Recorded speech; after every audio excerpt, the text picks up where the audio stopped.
Hi, we're coming to you live from Greensboro, North Carolina. We're visiting a reenactment of the Battle of Guilford Courthouse, which took place way back in 1781. This is on the Guilford Courthouse property, and we're talking to one of the lead people who did the reenactment, and I almost got shot. We'll forget that. And go ahead and introduce yourself and explain a little bit about the battle. Hi, I'm Mary Mansour Moyed. I'm with the 7th Virginia Artillery. We're an adjunct to the line, and we were helping support the troops here.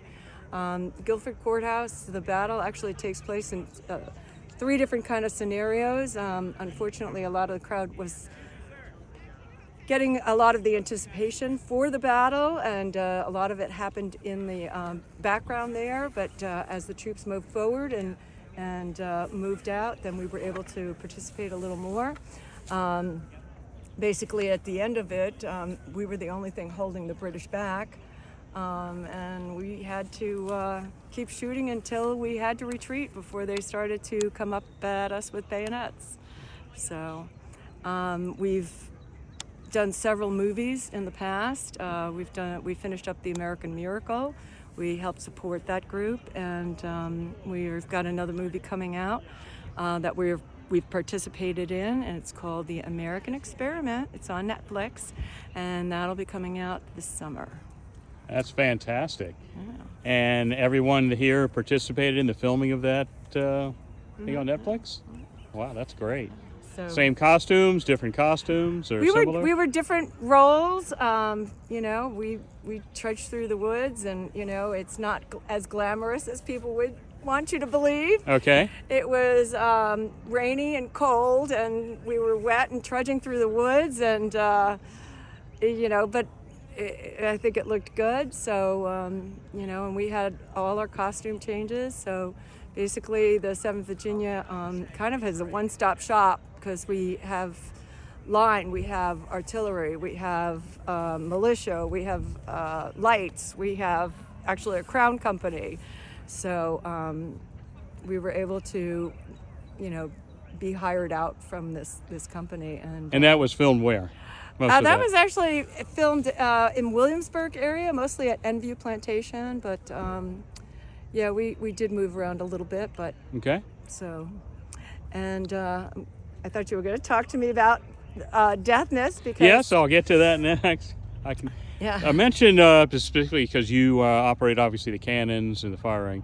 Mm-hmm. There's been a lot of research on the folks back then that actually operated the cannons, and there was mention of actually one shot and they went deaf. And obviously these battles went on for hours and multiple rounds. Yeah. And I understand the round you shot today is nowhere near the round they shot in the actual war. Could you explain a little on the potent of this round versus what was actually used in the war?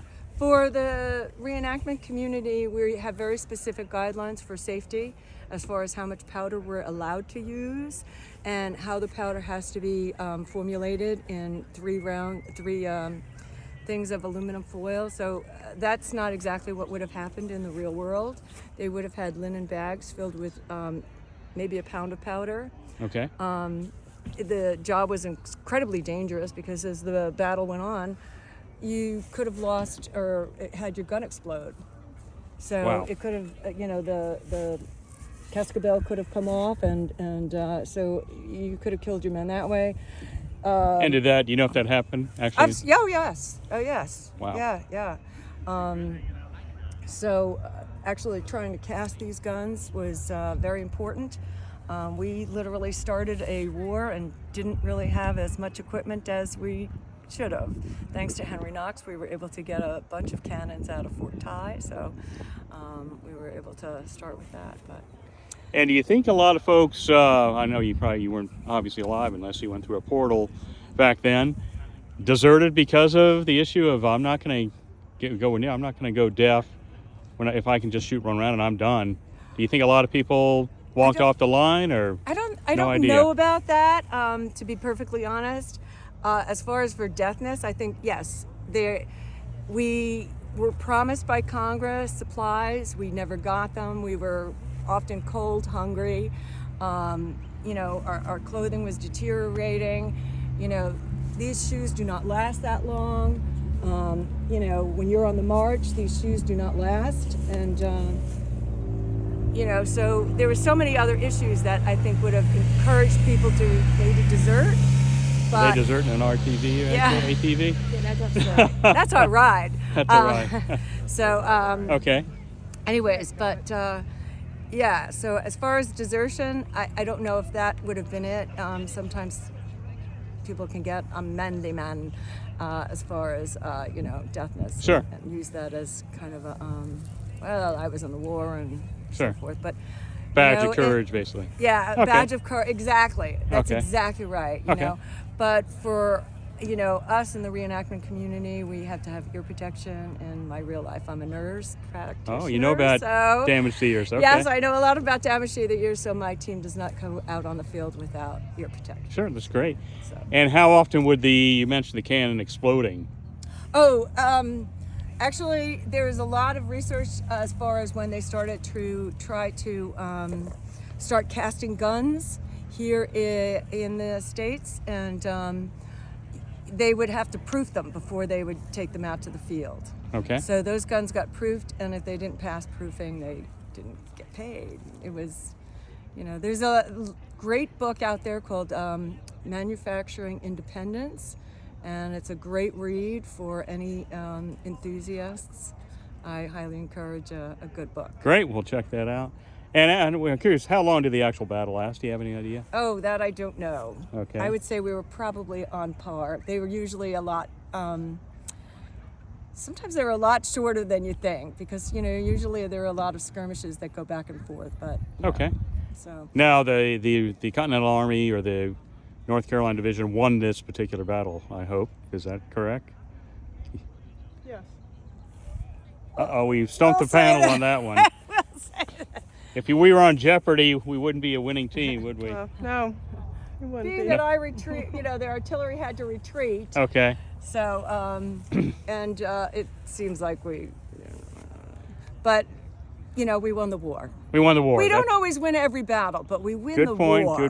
Good closing point. And Yes. let's wrap up with, again, tell me when this show, the name of the show, when you think it'll air on Netflix. It's supposed The to two be, shows, you got two shows. Well, The American Miracle has already aired, and Okay. I think that, I don't know if you can see that now. It was in theaters already, but it's called The American Miracle. And that's on Netflix. That one's, God, I think that was in theaters. Oh, Because we had a fantastic red carpet moment at the Kennedy Center, wow. and the American. And how long ago was that?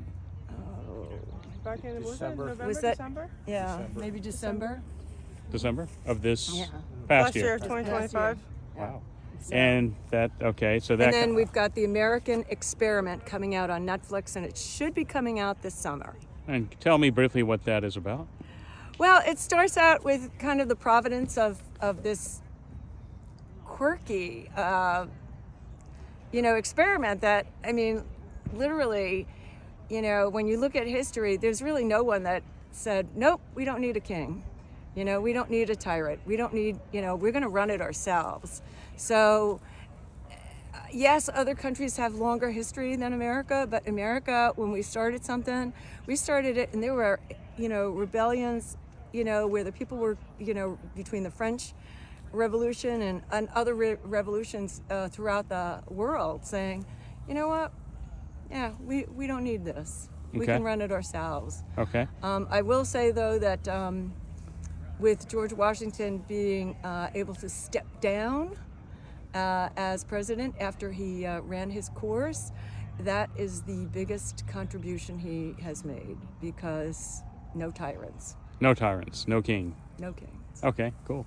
Well, we'll look for that again on Netflix coming out This summer, this summer. 2026. Excellent. Well, it was a pleasure.